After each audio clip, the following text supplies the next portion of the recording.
Okay, अब हम देखने वाले हैं patient safety, OT zones and different surgery positions. सबसे पहले पेशेंट सेफ्टी के बारे में देखते हैं। तो 3 डेफिनेशन हमें याद रखनी है। पहली है एडवर्स इवेंट, दूसरी है नियर मिस, तीसरी है no harm event. Adverse event उसमें क्या होता है, it is an incident which results in harm to the patient, इसमें पेशेंट को हार्म होता है। फिर दूसरा है नियर मिस। अब ये नियर मिस क्या है, ऐसा incident which could have harm the patient but did not harm the patient इधर बाय चांस और ड्यू टू टाइमली इंटरवेंशन। कुछ भी गलत होने ही वाला था होता है, लेकिन बाय चांस या फिर हम टाइमली इंटरवेंशन कर देते हैं, उसकी वजह से पेशेंट कोई भी हार्म नहीं होता, तो इसे कहते हैं नियर मिस। बाल बच गया patient, it's a near miss event. अब near miss event it is most important data regarding the patient safety. जो हॉस्पिटल में सेफ्टी सिस्टम है उसे असेस करने के लिए मोस्ट इंपॉर्टेंट डेटा जो है वो होता है ये नियर मिस इवेंट्स।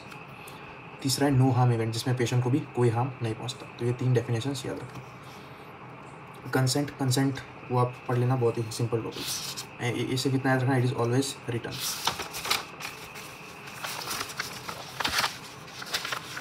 अब देखते हैं कलर कोडिंग के बारे में।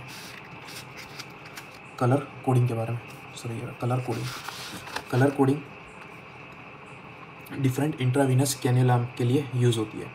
तो जो आईवीसी होती है, इंट्रावीनस कैन्युला, उनमें डिफरेंट कलर्स की होती है। वो क्या रिप्रेजेंट करती है, थिकनेस या फिर वाइडनेस ऑफ द नीडल, उसे हम डिनोट करते हैं गेज में। तो इतने सारे कलर्स होते हैं ऑफ द इंट्रावीनस कैन्युला। हम स्टार्ट करेंगे असेंडिंग ऑर्डर से। सबसे पहली आती है ऑरेंज। ऑरेंज वो होती है 14 गेज की। अब गेज जितना कम डायमीटर उतना ज़्यादा, तो ऑरेंज वो 14 गेज है सबसे कम, तो it has the widest diameter, it has the widest और थिकेस्ट बोर। तो इसमें जो फ्लो रेट होगा आईवी फ्लूइड्स का वो फास्टेस्ट होगा। तो orange it has widest bore and जो फ्लो रेट है it is the fastest which is 270 ml पर मिनट। तो इसी तरह से हम डिसेंडिंग ऑर्डर में जाएंगे, 14, 16, 18, 20, 22, 24 एंड 26। इसका एक निमोनिक है, O great God please bless your people. O से ऑरेंज, ग्रेट से ये जी से grey, then green, then pink, then blue, then yellow and then last में पर्पल या फिर violet. O great God please bless your people. O great से grey, then green, pink, को pink याद रखना है, पिंक पहले आता है, पर्पल बाद में, pink, then blue, yellow and purple और वायलेट। सबसे वाइडेस्ट बोर कौन सा होगा, वो होगा ऑरेंज का। हाईएस्ट फ्लो रेट उसका होगा वो ऑरेंज का होगा, और सबसे लोएस्ट फ्लो रेट जो होगा वो होगा ये पर्पल या फिर ये वायलेट का, जो है 26 गेज के। 2 गेज इंक्रीज करने हैं हर एक ऑर्डर में। फ्लो रेट्स भी कभी कभी एग्जाम में पूछते हैं, तो flow rate highest is 270 which is of orange.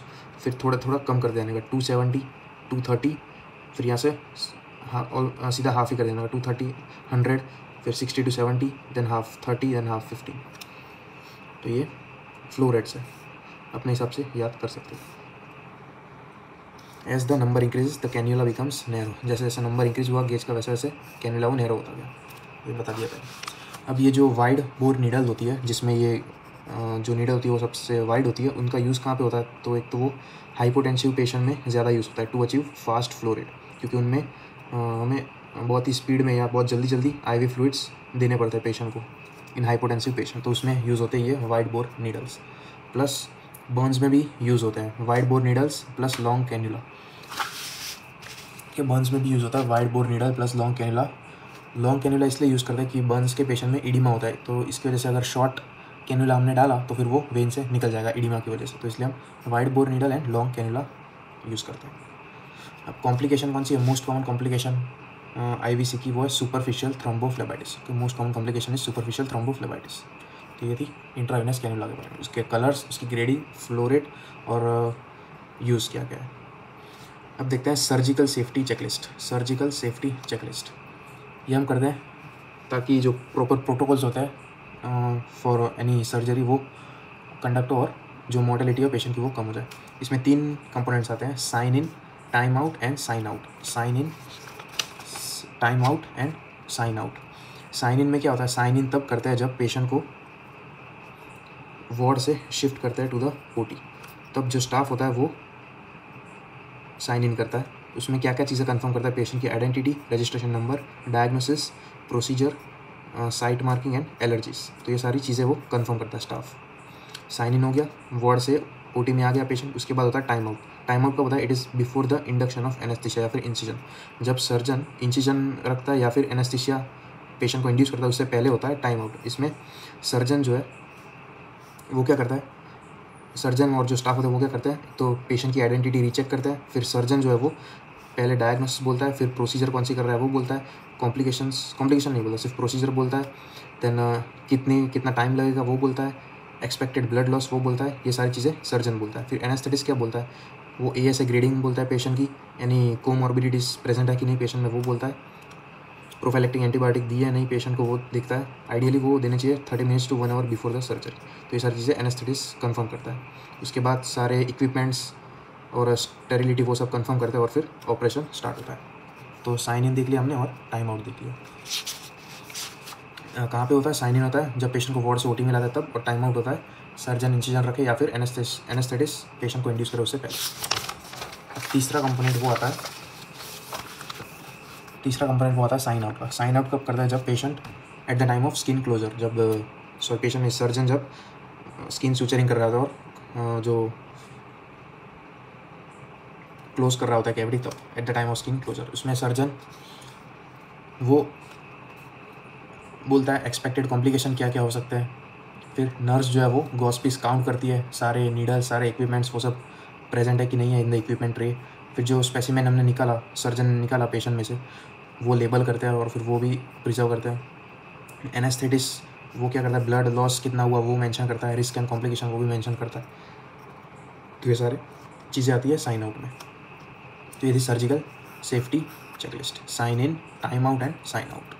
कब करते हैं और कौन सी चीज़ में क्या क्या करते हैं वो सब याद रखना है। अब ऑपरेशन थिएटर में ब्लड लॉस कैलकुलेट कैसे करते हैं? तो 3 मेथड जिससे ब्लड लॉस कैलकुलेट कर सकते हैं। पहला तो है सोक्ड मॉप के थ्रू, जो कॉटन गॉस पीस होता है वो कितने गॉस पीस ब्लड में सोक हुआ है वो हम देखते हैं। तो 1 soaked mop contains 100 cc of blood, तो ये पहला हो गया। फिर दूसरा है सक्शन के थ्रू, हम जो ब्लड सक्शन करते हैं तो उसमें कितना फ्लूइड प्रेजेंट है वो देखते हैं, उसमें से हम इरिगेशन फ्लूइड जितना यूज़ हुआ है वो हम माइनस कर देते हैं। तो सपोज़ हमने ब्लड सक्शन किया और ब्लड सक्शन करते टाइम हम side by side irrigation fluid वो भी डालते हैं, तो हमने जितना जो चेंबर में जितना भी फ्लूइड, जिसमें ब्लड होगा फ्लूइड होगा बहुत सारी चीज़ें होगी, जितना भी फ्लूइड प्रेजेंट है उसमें से हम इरिगेशन फ्लूइड माइनस कर दें तो हमें ब्लड मिलेगा टोटल। होपफुली क्लियर हो गया होगा। फिर तीसरा है 1 फिस्ट फुल ऑफ क्लॉट्स, तो एक मुट्ठी भर में जितने क्लॉट्स होंगे उसमें 500 cc ऑफ ब्लड प्रेजेंट होगा। तो अब इसका एग्जांपल है, ड्यूरिंग एनी सर्जरी 5 मॉप्स सोक हुए थे, तो इसका मतलब 500 cc ब्लड प्रेजेंट होगा उसमें। और उसके बाद 1200 cc सक्शन किया था, तो 1200 cc सक्शन किया था जिसमें 1000 cc इरिगेशन फ्लूइड यूज़ हुआ था। तो एक्चुअल ब्लड लॉस कितना होगा? 5 मॉप में 500 cc ब्लड हो गया प्लस 1200 cc सक्शन में, और उसमें से इरिगेशन फ्लूइड हम माइनस कर देंगे, तो 500 प्लस ये 200, तो टोटल ब्लड लॉस जो है वो 700 cc होगा। वो फुली क्लियर हो गया होगा। तो इस तरीके से हम ब्लड लॉस कैलकुलेट करते हैं। उसके बाद है जोन्स ऑफ द थिएटर। तो थिएटर में टोटल, ऑपरेशन थिएटर में टोटल 4 जोन होते हैं। सबसे बाहर की साइड जो होता है वो होता है प्रोटेक्टिव जोन। पहले जोन के नाम याद रख लेना, सबसे बाहर होता है वो होता है प्रोटेक्टिव जोन।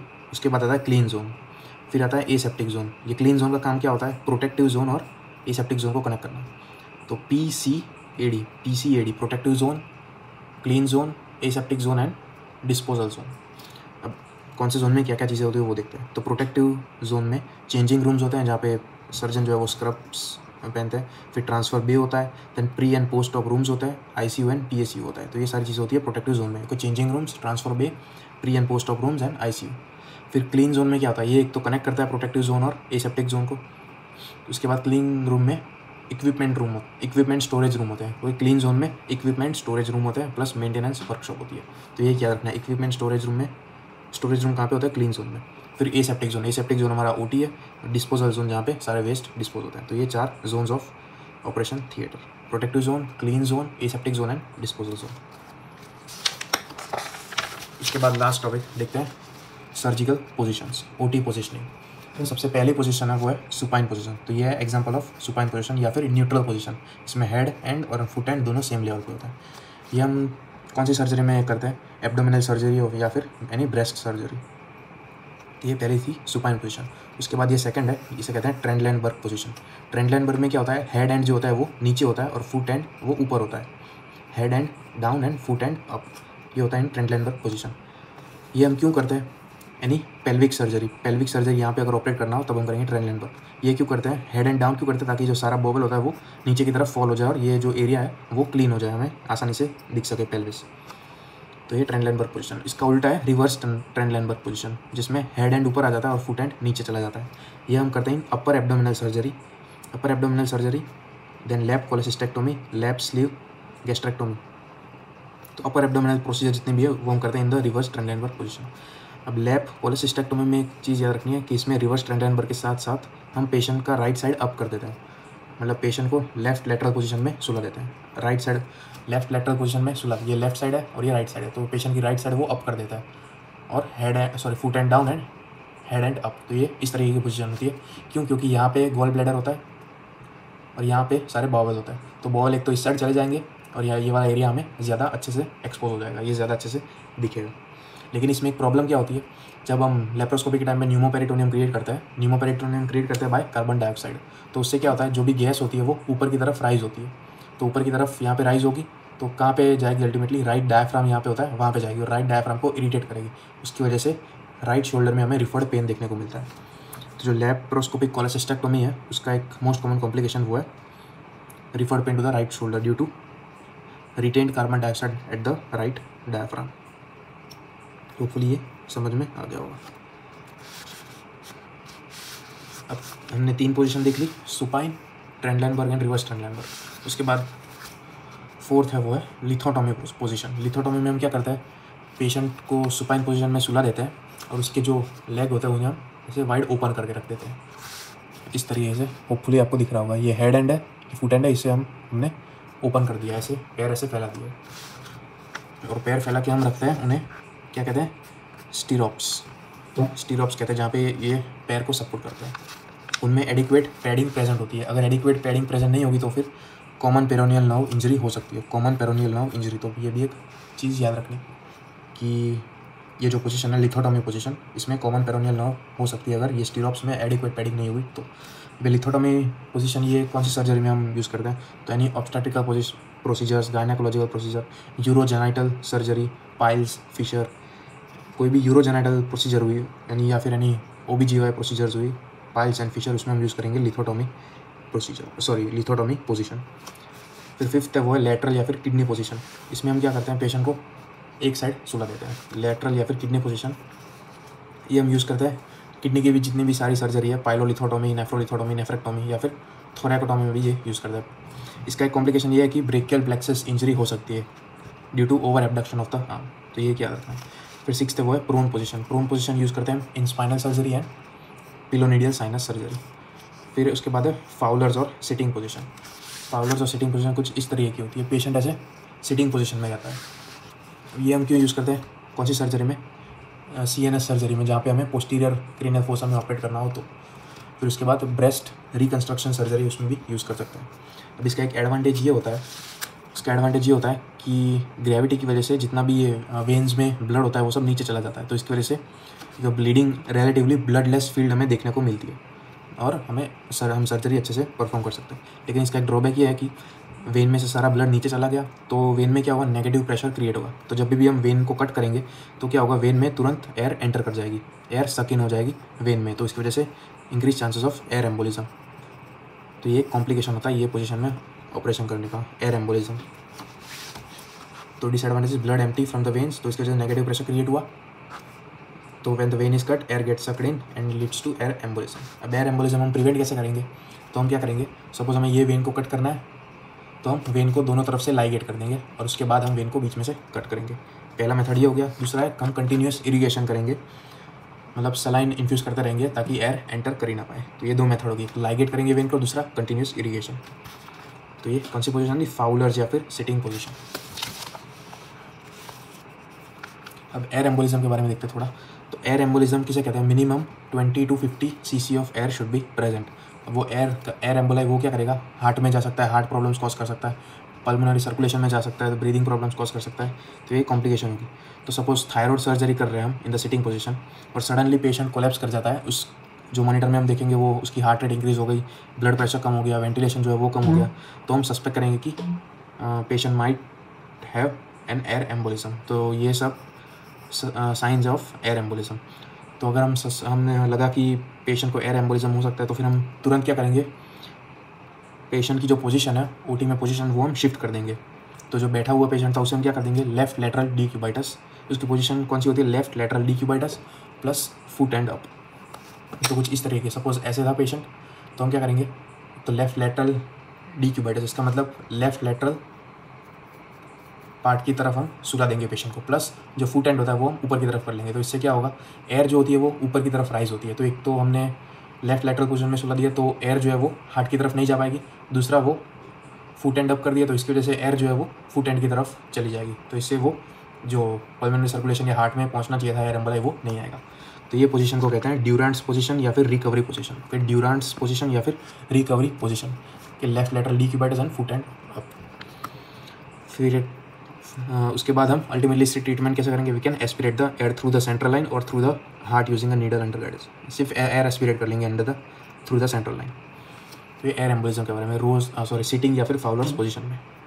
फिर नेक्स्ट पोजीशन वो है रोज पोजीशन। रोज पोजीशन जो टॉन्सिल्स में करते हैं, थायराइड सर्जरी में करते हैं, वो इसमें क्या करते हैं, जो पेशेंट को सुपाइन पोजीशन में लेटाते हैं और उसके बाद शोल्डर ब्लेड जो होता है उसके अंदर एक हम टॉवल रख देते हैं, तो उसकी वजह से नेक जो है वो थोड़ा सा एक्सटेंड हो जाएगा, प्लस 30 डिग्री हेड अप कर देते हैं, तो इसकी वजह से भी वही again less Venus congestion, relatively bloodless field, लेकिन इसमें भी increase risk of air embolism. तो ये रोज पोजीशन। फिर जैक नाइफ पोजीशन, इसमें पेशेंट को इस तरीके से सुलाते हैं, ये नी एल्बो पोजीशन है, नी एल्बो पोजीशन।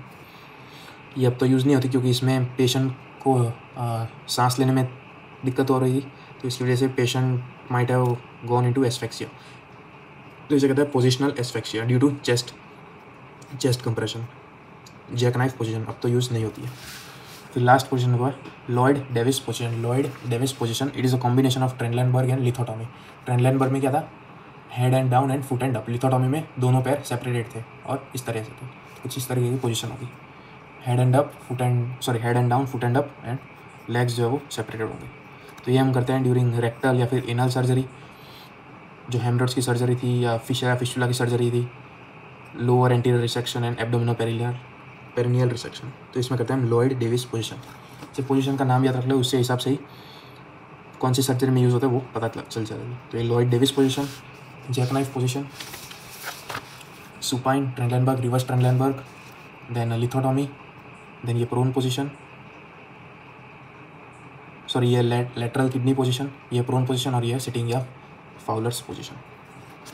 Thank you. तो यही था पूरा सर्जरी।